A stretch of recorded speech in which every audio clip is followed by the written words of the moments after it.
Isyu pa rin sa droga, mahigit naman 16 million pesos halaga ng ilegal na droga abay natuklasan sa Central Mail Exchange Center ng Bureau of Customs.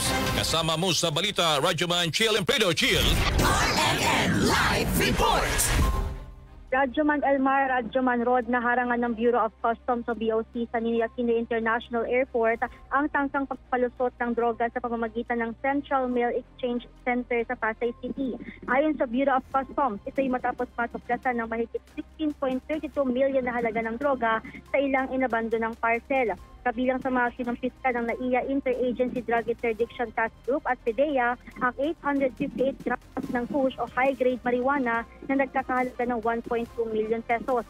Kasama pa ang 3,025 grams ng ketamine na nagkakahalaga naman ng 15.12 million pesos.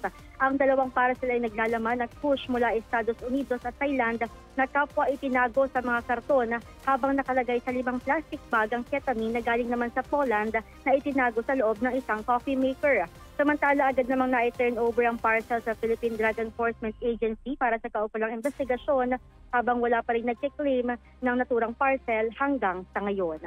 Kasama mo sa DZXL RMN Manila, Radyoman Chill Empredo, Tatak RMN.